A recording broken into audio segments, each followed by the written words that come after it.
Hello and good morning, everybody. Welcome to the special webinar we have today, which is the MBA Application Workshop webinar. My name is Farid Nordin. I'm the Manager of Strategic Recruitment and Enrollment for the Faculty of Business at Athabasca University. Before we start today, I just want to make sure that you can hear me okay and that you can see the screen. So the only way to communicate with me throughout this webinar would be through the questions box you can see on the screen. So before we get started, I just want to make sure that you can hear me okay and you can see the screen. So just type in a few words in the question box so that I know that it's all good. All right. Hi, good morning, Beth. Good to see you again. And thank you for the notification. Okay, with that, we'll just jump right in. Again, joining me today is, with this slide here, is my colleague Shannon LaRose, who's the advisor for strategic recruitment and enrollment. And good morning, Shannon. How are you? Good morning, Farid. Great. And thanks everyone for joining us today. We hope we can answer all your questions about what's required for an MBA application. Thank you. Great, you're welcome. Thank you. And also joining us today is our special guest, Dr. Helen Lam, who is on the admissions committee. So this is a great time to ask Dr. Lam about your specific questions if you have about the program and particularly about the application process. Good morning, Helen. Hi, good morning. Good morning, everyone. Glad to be here and hope I can be of help. Great, thank you so much. So I'm sure some of you have attended our regular webinar before. So this is just a quick, pardon me, summary of the AU MBA program, which talks about the benefits of the program, which are the flexibility of the program. It is a cohort-based and paced program, whereby you'll be doing the program with other mid-career level managers, such as yourself, with a global perspectives on from theory to practice. You'll be part of a highly supported network on environment from our dedicated team members at the Faculty of Business. And last but not least, you can tailor your MBA to your own specific needs by choosing the applied project and electives option or course-based electives in phase 2 of the program. So with that, I'm going to turn to Shannon, who will be talking to you today about the processes and the application package. Shannon, over to you. Hey, thank you. All right. So this is just to kind of recap what the admission requirements are for the MBA program. So there are 3 pathways that you can apply. The first would be if you have an undergraduate degree from an accredited post-secondary institution, along with 3 years of management experience. The second would be if you come to us with an accepted professional designation, along with 5 years of management experience. And we have a list on our website of about 26 professional designations that we recognize, so you can refer to that. And the third way would be if you come to us with at least 8 years of progressive management experience. That is another way that you can apply to the program. And as stated on this slide, if you come in that route, you would apply to the Graduate Diploma in Management on the application page, which is phase 1 of the MBA program. And we do not require a GMAT. Okay, we also offer the accelerated route of entry, and so this would be for the folks online right now that hold a business undergraduate degree. So the admission requirements are very specific. You must have an undergraduate business degree from an accredited post-secondary institution that was completed within the past 10 years. You also require a GPA of 3.0 or higher for the last 60 credits, and along with at least 3 years of management experience. So very specific. Again, you can refer to our website. We have some frequently asked questions about this route of entry. And the management experience for all of this, it can be the following. So we're looking for experience managing either people, budgets, or projects. So when we're looking at managing people, we're looking for information on how many direct reports you have, Are you involved in, hiring or terminating employees? Are you responsible for that? Or do you conduct annual performance reviews? So that kind of information is what we're looking for around managing people. For managing budgets, we would want to know the approximate budget that you're responsible for, and your budget responsibilities. So, do you make decisions on what's included in the budget and how it's allocated, and your budgetary planning skills? And if you're managing projects, basically, the admissions committee is interested in knowing just a little bit more about your responsibilities. So, if you'd want to cover the following 5 points. So, what kind of project, the value of the project, the budget, how many people were involved, and the duration of the project, and of course the outcome or results. And it's really important to include, quantifiable data. So I just wanted to turn to Helen and just ask if you can provide a little bit more insight on what you are looking to see, what the admission committee is looking to see Sure. around this. Okay. Yeah, so I think this slide is really good and it captures quite a bit of the things we are looking for. But throughout the years, we have seen different kind of resumes, and so I have a few tips. Say, for example, for managing projects, I think the committee would look for a difference between project coordination and project management because if the person is really a coordinator, sometimes there may be managerial responsibility, but you would need to really demonstrate that to us clearly, in the sense that if it's simple coordination, so it may be somebody else calling a bunch of people into the committee and doing more the facilitation kind of work, but doesn't have the decision-making role in terms of determining who the members are on the committee and making decisions about the final outcome and assigning work to others and stuff like that. So I think, so other than the list that is provided here, I think it's important for applicants to really tell us what managerial responsibilities are involved in terms of the decision making, the impact that the person would have, and in the selection of the members and determining the outcomes of the project. And there are also situations where people may think that, say, well, if I have the manager title, then that's all good and fine.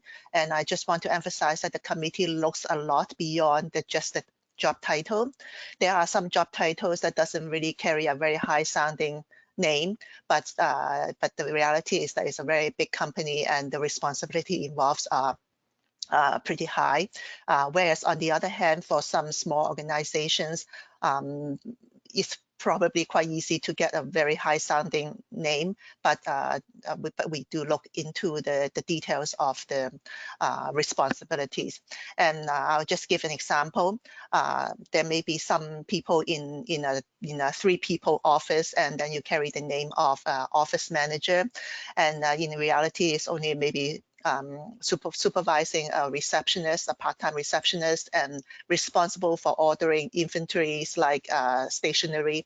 So those kind of things we consider more administrative rather than really truly managerial.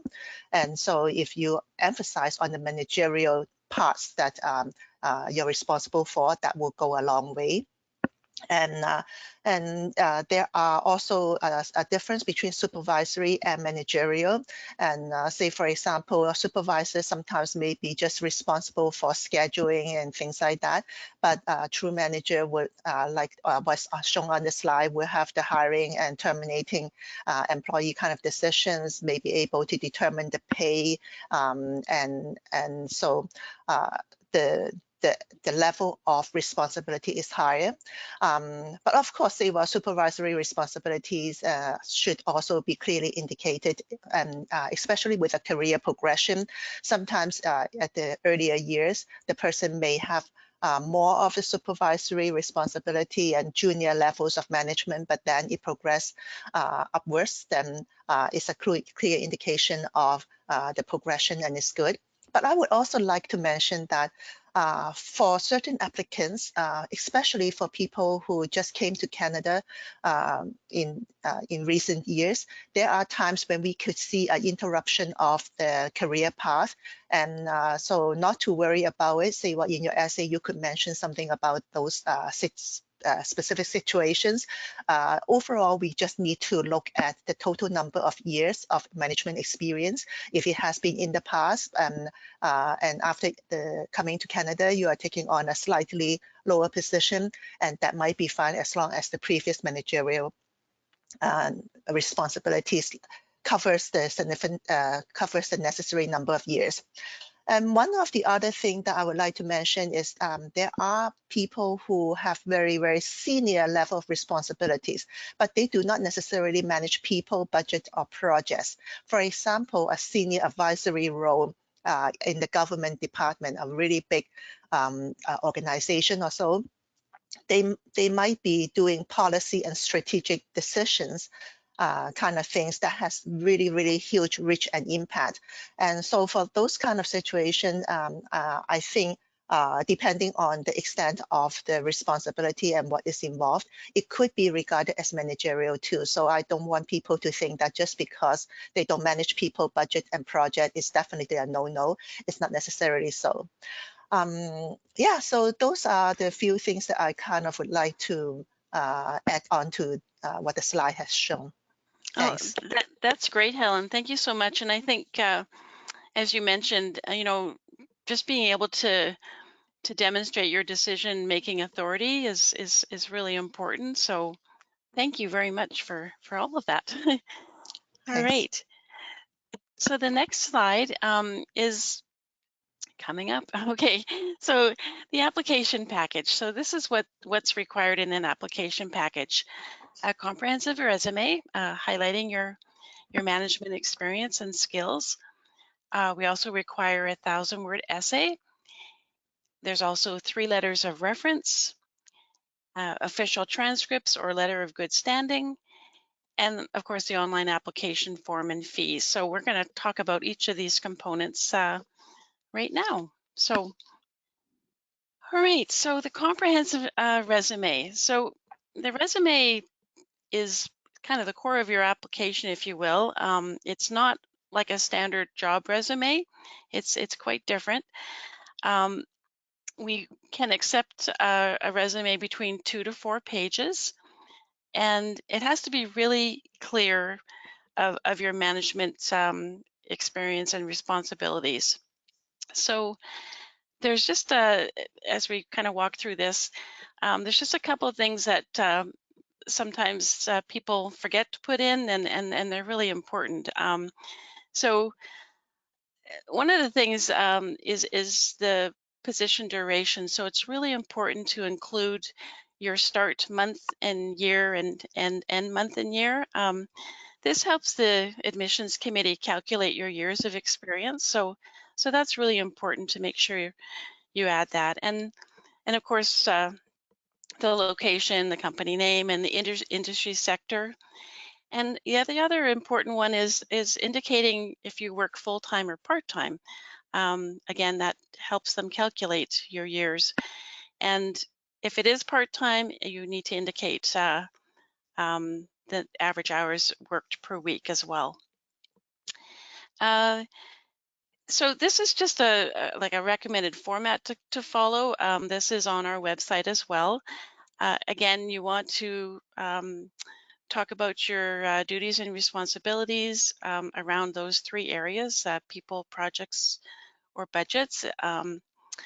And other important information is also including your formal education and training, and additional information such as volunteer roles and memberships that you have in organizations. That's also important. Some things to avoid is using technical jargons, or avoid using abbreviations.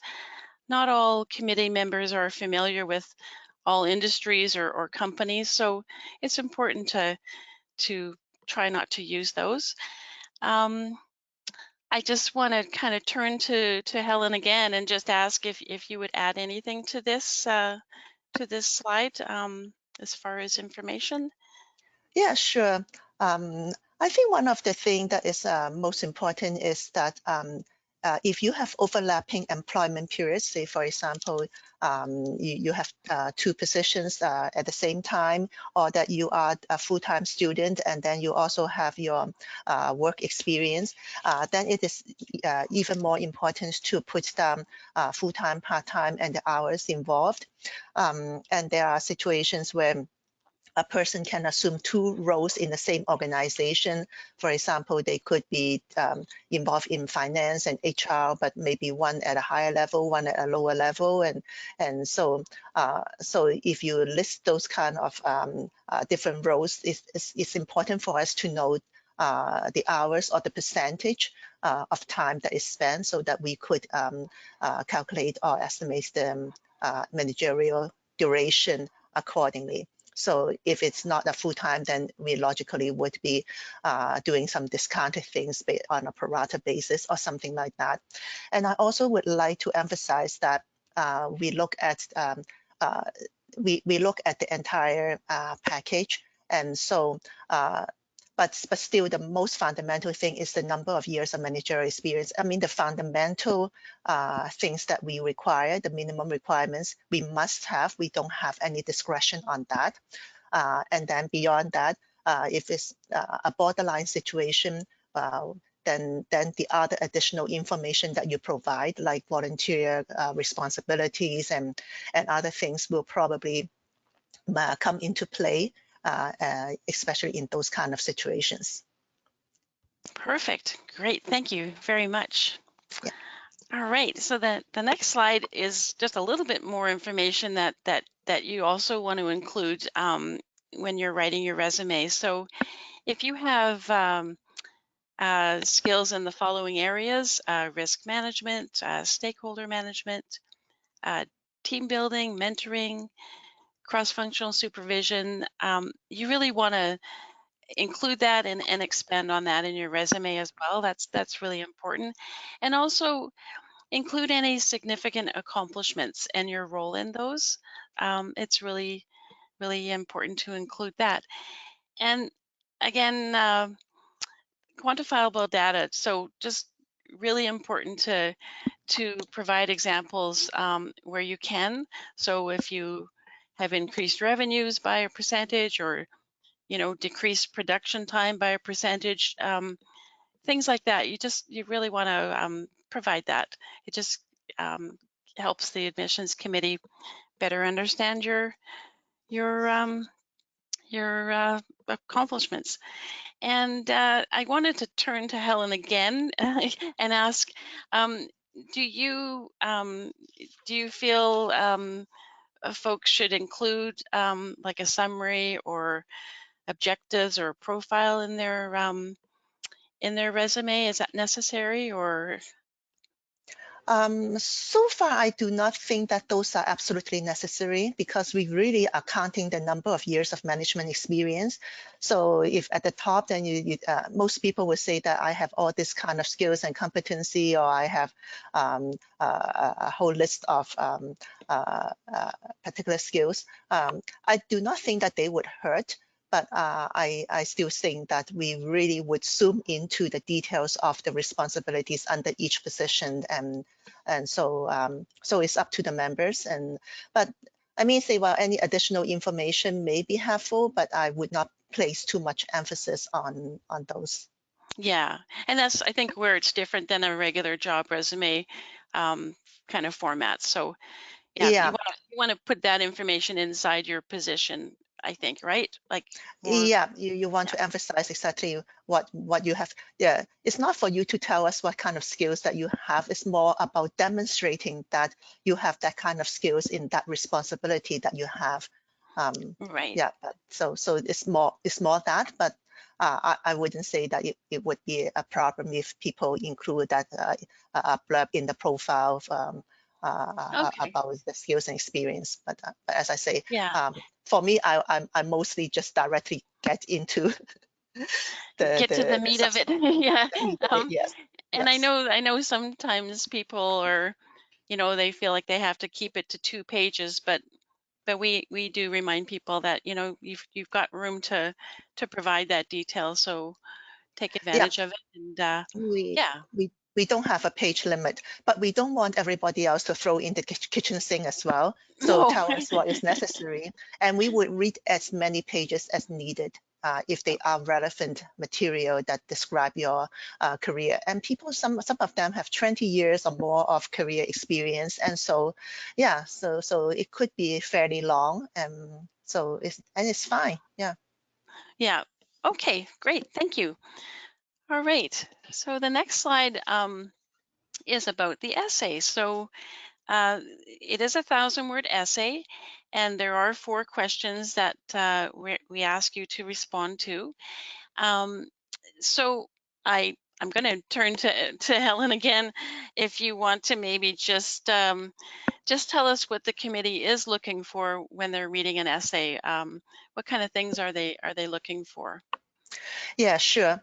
So there are a few things. Well, of course, the yeah, we would kind of like to know the general motivation of coming into the program. So it would kind of indicate whether they would be a good candidate or not. And we asked them to talk about the managerial responsibilities and how they have changed and the 3 experiences in relation to the development of managerial skills. Those will add to what the resume is telling us. And sometimes we may be able to get more information from here and get a better understanding of the bullet in the resume. And so it is a good opportunity to use this essay to emphasize your managerial responsibilities.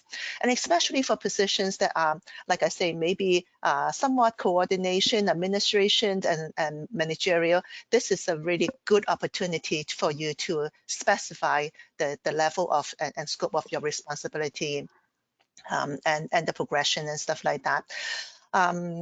So I think the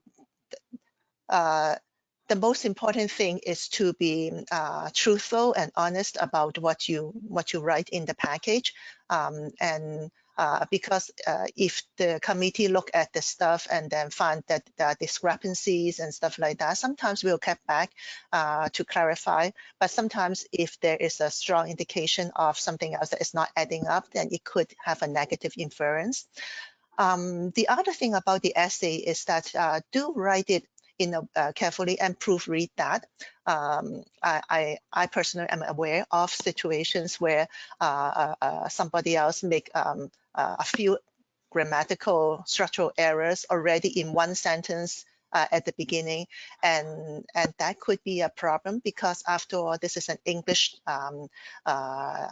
this is a program that is in English, and if a person cannot even write properly one sentence in English, then it could be a problem, say, well, to write in academic papers, and so we may have some concerns. So this essay also indicates the skills and the level of writing in English, as well as further demonstrating the managerial responsibility and the suitability as a graduate student.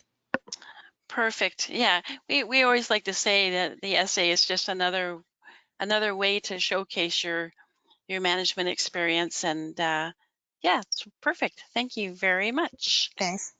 Okay. All right. The next slide talks about the transcripts. So first of all, due to COVID-19, it is preferred if your institution could email your official transcripts directly to us. It would have to come from them. I think a lot of institutions are able to do that now. If for some reason they won't, we can certainly accept it by mail, but it would be preferred if you could ask them if they could email it. And on the slide here, we have that email address, ssq@fb.athabascau.ca, so it goes directly to us. That would be the same for your letters of good standing. So if you are applying with a professional designation, if you reach out to those organizations, that would be the same request if they would email it rather than mail it, but certainly accepted by mail as well. And it just speeds things up as well. I also wanted to mention a couple of things. So if you are applying with a degree that was earned outside of North America, you do need to be aware that some of those could require an official assessment. So that does take a little bit of time, and you want to make sure that you look after that before you apply to the program. And we would require the official assessment from those organizations and your official transcripts as well. I had one more thing to say about that. I think that was that. And I also wanted to ask Helen, if a person was applying not with a degree, but say applying with their 8 years of management experience, but if they hold a diploma, would you recommend that they order their diploma transcripts? Does that strengthen their application with more information? I think it would be good to get all official transcripts, because I think that's what is expected in our regulations, that post-secondary transcripts are submitted. And if you have a diploma in hand, and then we could see that you successfully completed that, I think that would be an additional demonstration of your ability to do graduate study work, because you are academically more prepared. Yeah, so, but there are situations that I understand if a person has completed those kind of diplomas many years ago, and maybe from overseas, to get those transcripts may be very difficult. And so I think the committee will also consider that sometimes those may not be readily or easily available. And so we probably would not be holding it against the applicant. But yeah, any post-secondary kind of transcripts and stuff like that would probably help with the application for those who are applying under the what we call the exceptions category with 8 years of experience as well. Okay, perfect. And one more thing to add, if you were to be applying through the accelerated route of entry, just be sure that if you have a diploma which you transfer into a degree, make sure you order both sets of transcripts, because they'll need that for a proper evaluation. So again, there's more information on the accelerated route on our website. So okay, and references. So we require you have an option of either 3 business reference letters or 2 business and 1 academic. So the choice is yours. You want to reach out to people that are in the best position to comment on your management skills and experience. And we can't accept letters from relatives or friends. So those aren't accepted. So you also want to just give those people lots of time to, prepare a letter for you, and they can email them directly to us. We do have some business reference guidelines on our website, and they're really helpful. They'll help those folks kind of understand better what they need to, what kind of information they need to include in their letter. I also wanted just to mention, both for references and transcripts, these are the kind of things that you can do early. You can order these, and if people write their letters and say send them in before you actually open up your official application, it's okay. We'll just file the letters and transcripts and match them up with your application once you open it. So don't feel like you have to gather everything up at the same time. It can be done well in advance. So Helen, I wanted to ask you, do you want to maybe comment on the importance of a reference letters for the MBA application? Yes, of course, by including them in the package, we obviously think that they are important, because again, a lot of times it's the reference letter that will give us a lot more information about your managerial experience. So there are times when the resume or just your own essay may not be strong enough, and then to have additional kind of information to demonstrate your managerial responsibility and to have a third party to kind of validate that would be really, really helpful. That's great. Thank you very much. Okay, and finally, the fees. So when you're applying, there is an online application form, and also the fees that are required. So they can be paid by Visa or MasterCard. And then there are additional fees if you're applying through the accelerated route of entry or with a professional designation such as CMA or SCMP, or sorry, CPA or SCMP. All right, and I am going to turn it over to Fareed, who's been patiently waiting to talk to you about the MBA application process. All Thank right. you. Well, thank you so much, Shannon. And Helen.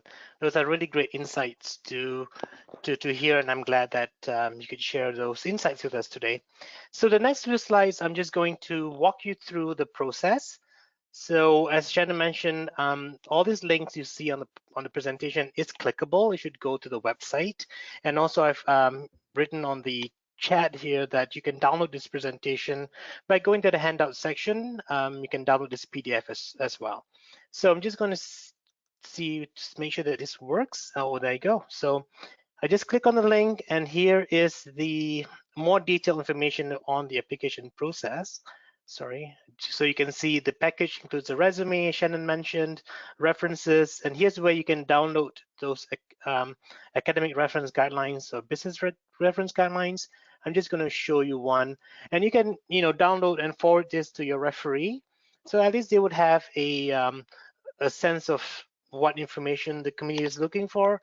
So these are actually a good guidelines for you to forward to your referee, so they will be able to provide you a good letter of reference. And you have the essay questions here as well, transcripts information on what to do, where to send it to, what else? Oh, the online application form and the fees that are required. So on this, I'm just going to go to the online application form. And when you're ready, just click on the link there. And I already have my information pre-populated, so that's great.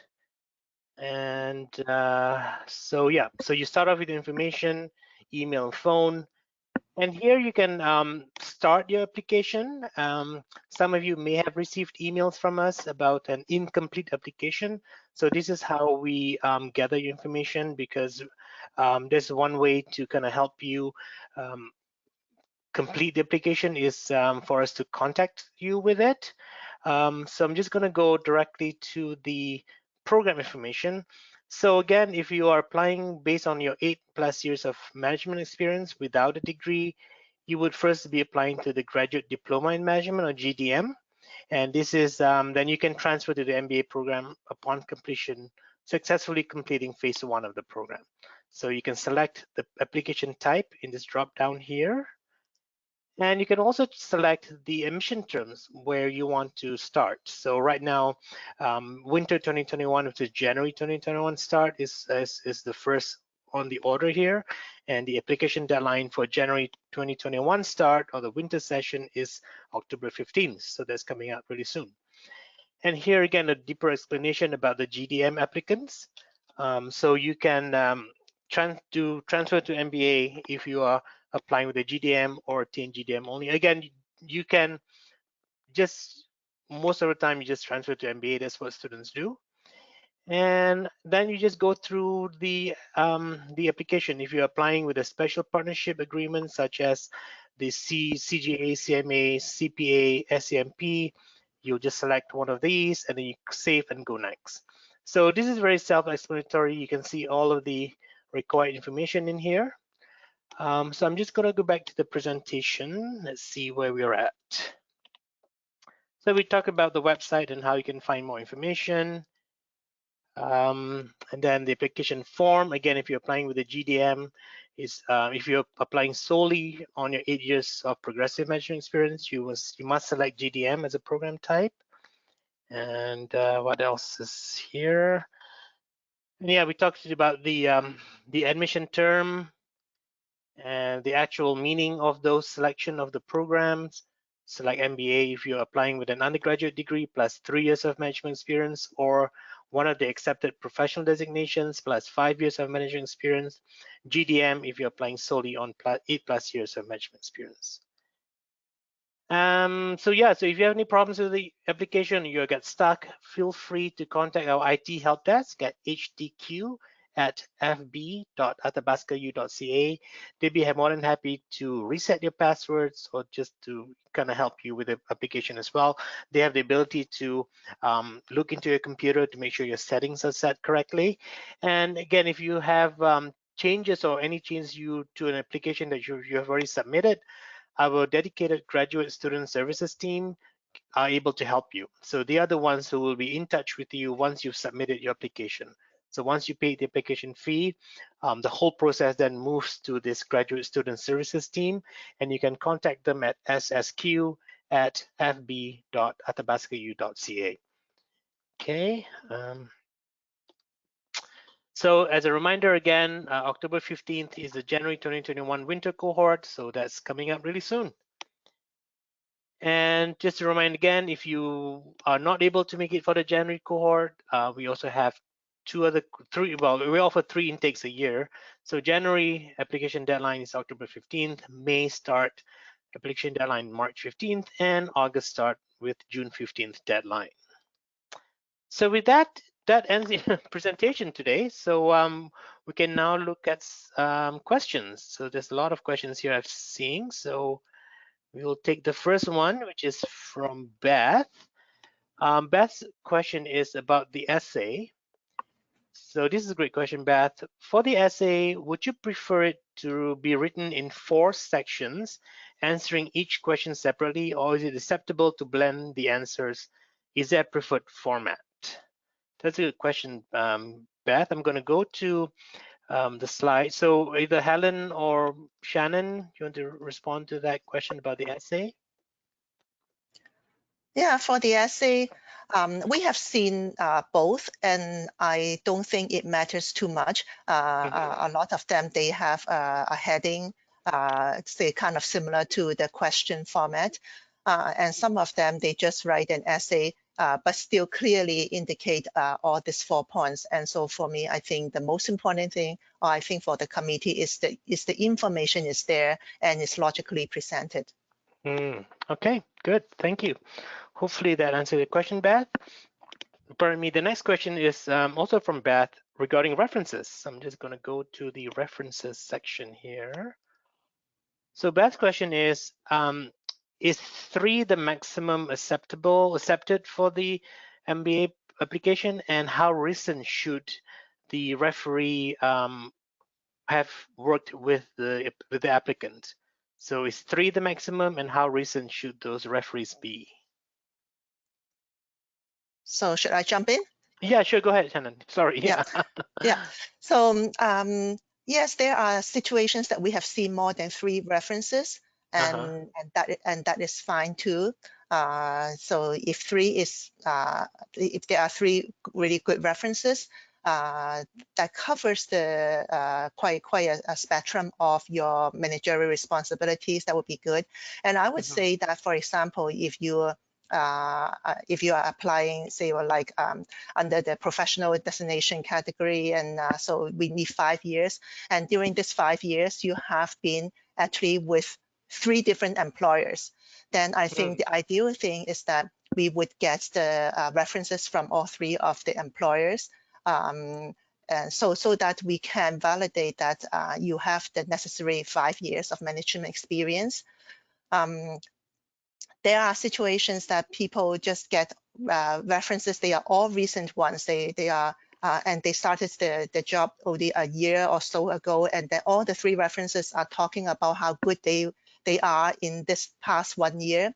I mean, it is good to know that you are at this level and that you are managerial, but it doesn't really help us too much with understanding your other 4 years necessary for demonstrating the management experience. So if you kind of understand where we are where we are coming from and what we are looking for, you should be able to find the necessary, the good references. And then of course say, well, how recent do they need to be? Because we are talking about at most 8 years of management experience, even for the exceptions category, then experiences that are way back may not be as helpful as the more recent ones, but still, as I say, it should cover the number of years of management experience that we are looking for. But then again, say, well, if somebody else is really good and the reference is a little bit older, but say, for example, if the reference is already 10 years ago that you work for this individual, and at that point in time, you are already at a very senior management role and stuff like that, that would also convince us of your capability and your current position. And for people who are, as I say, coming to Canada, say, well, not too long ago, then some of the references about management experience are necessarily a little bit older. So that would be understandable. Mm-hmm. Does that help? That's great. Yeah, thank you. Sorry, I wanted to ask Helen as well. So I've had people ask me, you know, around reference letters, would a reference letter from a peer be accepted? Or I've also been asked, would you accept a reference letter from somebody that is reporting to them, like so one of their employees? And just sometimes people have hard time finding, you know, the number of reference letters. So could you speak to that as well? Yeah, well, I would not say that those are unacceptable, especially with peers and colleagues, because if it's really already quite a high management level, and so there are times when you don't have a lot of bosses ahead of you, and the bosses might have moved elsewhere and you lost contact, and so there are times that I would say that if it is a supervisor at a more senior level, an HR person, and say those would be preferable, but where they are not available, a peer would be good. Subordinates would be kind of okay in the sense of showing your leadership kind of experiences, but there is also a little bit of a concern about, say, well, how free they are to speak their mind if they are directly reporting to you. So we won't say that we will reject those, but they are not as desirable as compared with the traditional references from your employer and supervisors. Okay. No, I just wanted to ask it because I know I've been asked that in the past. So thank you very much. Yeah. Great. Okay, great. Thank you. So the next question is from Yen, and this is about international transcripts. I'm just going to go to the next slide before that. Okay, perfect. So his question is, Yen's question is, my degree was obtained outside Canada, but it was already assessed by the University of Toronto. I've also ordered the IQAS educational assessment, but it may not be ready before the October 15th deadline. Despite the above, would I be able to apply for the January 2021 term? Thank you. That's a good question, Yan. So I guess, well, Helen, would we accept an international degree assessed by the University of Toronto, or does it need to be all from the same, from the 3 agencies that we see on the screen? I have seen exceptions, well, if there is a very, very good proof, and it depends on the letter that we get, or so how trustworthy that source is, and so yeah, it is really hard to say 100% what it is, but I would tend to say that it really doesn't hurt to send in all of the information while applying for IQAS. There are situations that we might start to take a look at the application and maybe confirm the offer upon receipt of the I-course, or in the worst case that we would hold the application for the next round. And I believe, Farid, correct me if I'm wrong, Yeah. I don't think applicants would need to send in another application with another application fee. So I think in the worst case that it may be delayed for a round and without additional work or cost. Correct. Yeah, exactly. You're right, Helen. Thank you. Yeah. So just to reiterate, if we couldn't get all of your application components in time by the deadline, then you don't have to reapply for the next intake. We will then still keep your application active, and you will be offered for the next intake. Again, there's another benefit of the program because we have 3 intakes a year, so you don't, it's not wasted, if you will, if something is not complete. And I know for the IQAS, it may take between, last time I heard, between 3 to 6 weeks to get an official evaluation from them, so that will impede with the application deadline of October 15th. I think, but just generally from what I've seen, it is beneficial to get the official evaluation done by those 3 bodies because they are third-party independent assessment bodies. So you can use that evaluation further down the road if you want to apply for a doctorate program or what have you. So it'd be better to get it done now. And if we don't receive it by the application deadline, then I would recommend for you to submit your application anyway. And then worst case scenario, as Anna mentioned, if you do get accepted, the committee will then recommend that or the committee will re-look at the application again for the next intake. So that would be the best thing to move forward with. Thank you, Yan, for that good question. Here's another question from Sean. Do you need the complete 100% of the application by October 15th? Great question, Sean. So we do not require everything to be submitted by the October 15th. In fact, if you have your resume ready, your essay, and you're ready to submit, we recommend you to submit it now. And then as Shannon mentioned, all your external documents such as transcripts, reference letters can come in a bit later. That's okay, because we are able to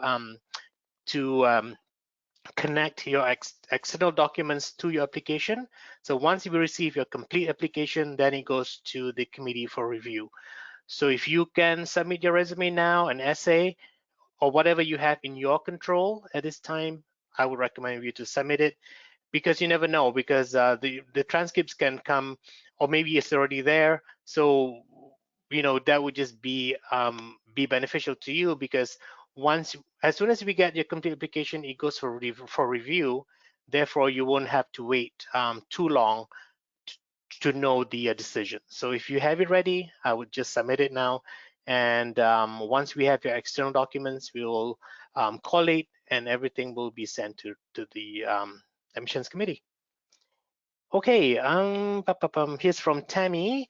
I have an undergraduate degree in chemical engineering and about 3 years managerial experience in business. Do you think I fit the profile for application for the MBA or the GDM? Great question, Tammy. With an undergraduate degree from an accredited post-secondary institution plus 3 years of management experience, you will be applying directly to the MBA program. The GDM is only for those who are applying based solely on 8 years of progressive management experience and without a degree. So if you have a degree, I would just apply directly to the MBA program. Okay, and a follow-up question from Tammy. In the case of an international certificate, do you require a course-by-course assessment or a document-by-document assessment from a recognized body such as WES? So, Tammy, for the evaluation, it needs to be your full undergraduate degree. So it needs to have a full undergraduate degree and assessment by WES, for example. Certificate is not a requirement for the admission program, but we do want to see your full undergraduate degree transcripts and an evaluation. Anything to add, Helen or Shannon, about the evaluation? I was just going to say, Yeah. again, what you said about evaluations on official transcripts. But certainly if you have a certificate, you want to include that in your resume, but there's no need to have that officially Evaluated. evaluated. Yeah, just the undergraduate degree. Correct. Okay. All right, here last question here. I see also from Tammy. What is the acceptance rate of applications to the program? An excellent question, Tammy. I'm glad you asked this question. Normally, the acceptance rates is about 80%, 75 to 80% of applicants do get admitted to the program. One of the reasons why applicants are not successful is the demonstration or lack of demonstration of management experience. So again, this program, again, it is an online MBA program. We don't have a cap on how many numbers of students we accepted every intake. You are applying with your own experience, right? So you're not competing with other students or other applicants. So that's the another benefit of the program, is that you are bringing forth your management experience, your skills, and what you've learned to the table. So as Helen mentioned earlier, the committee do look at the overall application package. So it's very organic in the sense that you need to demonstrate that if you meet the admission requirements such as the management experience, 3 years if you've with an undergraduate degree, 5 years if you have a professional designation, one of the accepted ones, or 8+ years of management experience. Those are the key things that are important in order to be accepted and admitted to the program. Helen, do you have any comments on why applicants are rejected in the application process? Yeah, by and large, as you said, it is the lack of management experience. Rarely it's due to some other reasons. Yeah, as I say, well, yeah, I am aware that if the essay is totally not readable in that sense, then it's possible to reject an applicant on that. Or if somebody else is obviously embellishing the CV, because as confirmed from the references, then there is huge discrepancy, then that could be possible concerns for the committee. But yeah, really it's management experience, and a lot of times it may not be that the person does not have the management experience, but it's really a lack of demonstrating it to convince the committee that the person has it. So yeah, so the job is really to really think about, put yourself in our shoes and think about, yeah, how if I were on the committee reading that, do I understand my managerial responsibilities? Because of course applicants know very, very well, but they have to tell us, and because we don't know if you don't tell us. Right. And that's a good point. Yes, go ahead, Helen. One additional point that I would like to mention is that yeah, there for people who are applying to the accelerated degree route, and as Shannon said, that there are a lot of details and there are specifics, and so people need to look into that. And what I would like to mention is that for people who apply through the accelerated route but was considered not eligible for that route, they would automatically be considered for their regular MBA route. So they do not have to reapply to get in through the regular route and delay the entire process. However, having said that, I'm not encouraging everyone to spend the extra $295 to send it in through the accelerated degree route, because we are really, really specific in looking at that. And say, for example, if the GPA is below 3, then there's no leeway. We can't give exceptions for that. But where a degree is, yeah, and so say if a person has a biology degree and have not taken business courses, then yeah, there's no leeway. The only questionable kind of thing, say what that may be subject to interpretation, is certain kind of degrees that have a lot of business core courses that are covered. Then in those situations, that it may be worthwhile to kind of try, even though if it's not called by a very traditional business degree name. But I would tend to say that because the regulations are very specific, so I have seen people wasting money just trying to throw a resume in through that route and hoping to get exempted for a few courses. And I would say that this method would not work, because we really do follow the regulations. And yeah, so yeah. That's a good point. And the FAQs that we have on our website does talk about, you know, exactly that. If your degree isn't a business degree, like it really does give some really good clarification. So yeah, definitely have a look at that if you aren't sure if you qualify for the accelerated entry or not. So yeah. Thanks, Helen. Thanks. Yeah, great. Thank you. So with that, I don't see any more questions. So thank you, Beth and Tammy, Sean, and Yan for your great questions. So again, if you have any further questions after this webinar, feel free to contact Shannon and I.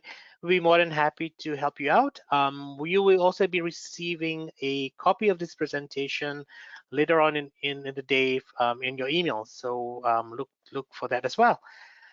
So with that, I think we're just coming right up to the hour, and I'd like to thank again Helen for her great insight and her time today, for spending with us to really demystify the application process, and particularly the management experience requirements. So thank you, Helen, so much for your You're time. very welcome.